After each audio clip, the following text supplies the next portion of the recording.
Hey guys, it's Vampire Mike from Sega CD Universe. So I wanted to do a quick video talking about one of my favorite movies and definitely one of my top three favorite cyberpunk films. I would put this up there for me with Johnny Mnemonic, The Matrix, um, Johnny 2.0, Paranoia 1.0. Those are some of my favorites. Nirvana might actually be number one at this point. It's a 1997 Italian cyberpunk film. As I said, the name of the movie is Nirvana. It is directed by Gabriele Salvatores, and the main actor is Christopher Lambert from Highlander fame. It also has quite a few other Italian actors you probably haven't heard of unless you're from Italy. I don't know of them, but supposedly they're fairly famous in Italy. I've talked about this film a few times over the years on this channel, but I did want to highlight it directly as opposed to just touching upon it where I have in other cyberpunk videos I've done on YouTube. So this is the this is the American version of Nirvana, and this is great. Just an awesome movie.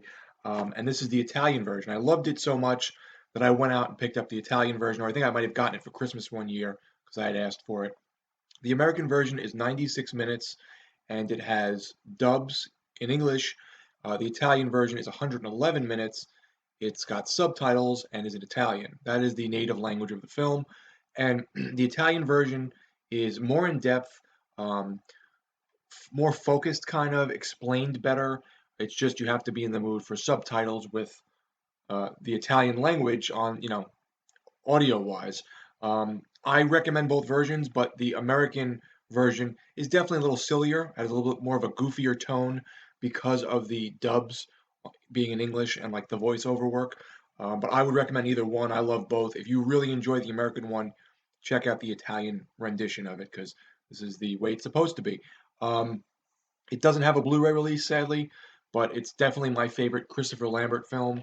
Highlander's up there for me as well, of course, but this is my favorite film with Christopher Lambert in it. Just to give you a quick plot summary, Christopher Lambert's name is Jimmy.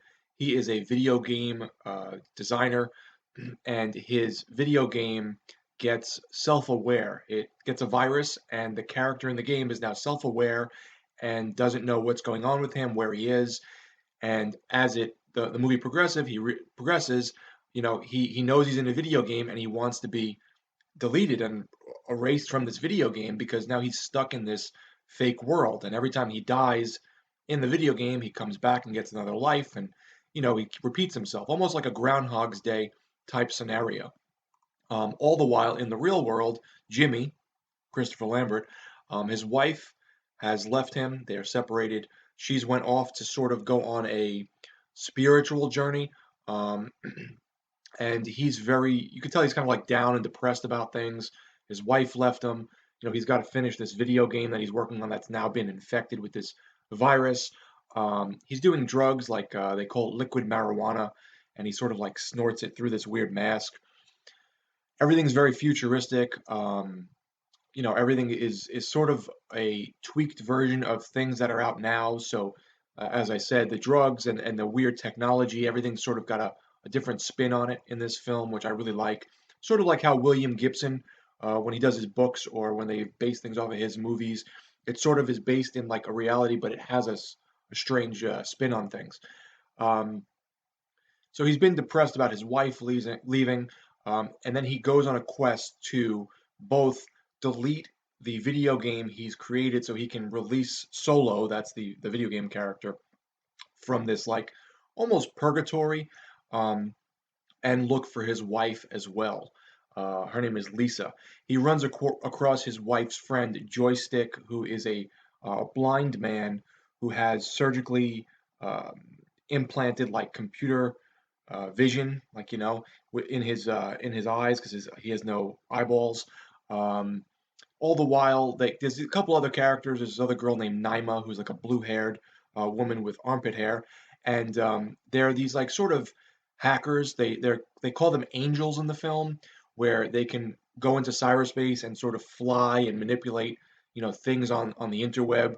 They hack into things. They mess with things just for fun, but they also do like bank cracking and things to make money or whatnot or jobs for other people. The other thing I wanted to mention was in this film and in this world, video game designers are considered, more important to an extent. Like they're not just like it's not just a job. It's almost like he's making these virtual reality games and they're very expensive and they make a lot of money or like millions of dollars. And he's known as almost like a sort of like a not a celebrity, but he can get into places no one can, and they sort of look upon him with a little bit more importance than like a video game designer in the real world, here, not in his real world, but in this real world. Um, the main part of the film, like I said, is he's trying to delete this video game he's created that has a virus to release solo, all the while finding his wife.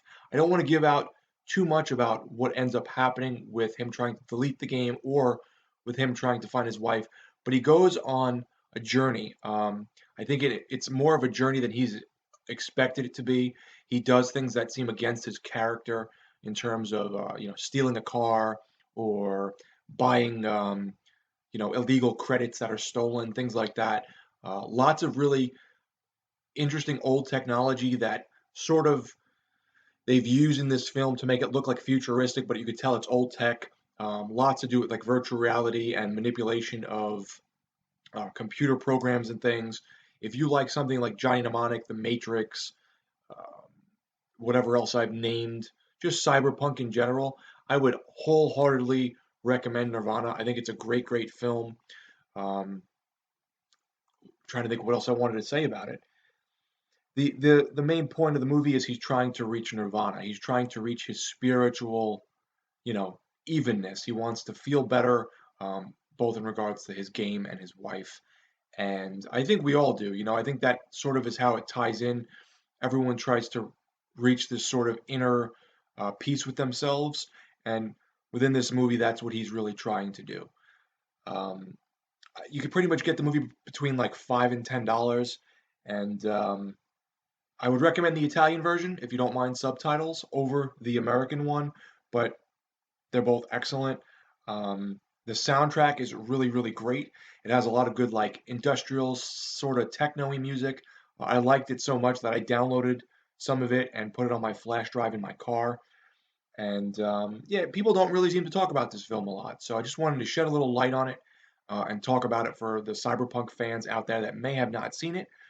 Please check it out. If you have seen it, let me know what you think. And thank you guys for watching. It's Vampire Mike from Sega CD Universe. Be good. Oh, one more thing. Um, when I first saw this movie, since it takes place around Christmas, it's a very cool movie to watch during a snowstorm or when it's really dark and it's nighttime and it's maybe bad weather. I feel that's kind of the best setting for this film. So if you have a snowstorm or maybe it's just really late at night, I think that's the perfect timing to watch this movie. I think that kind of enhances it. So again, thanks guys for watching. It's Vampire Mike from Sega CD Universe. Be good.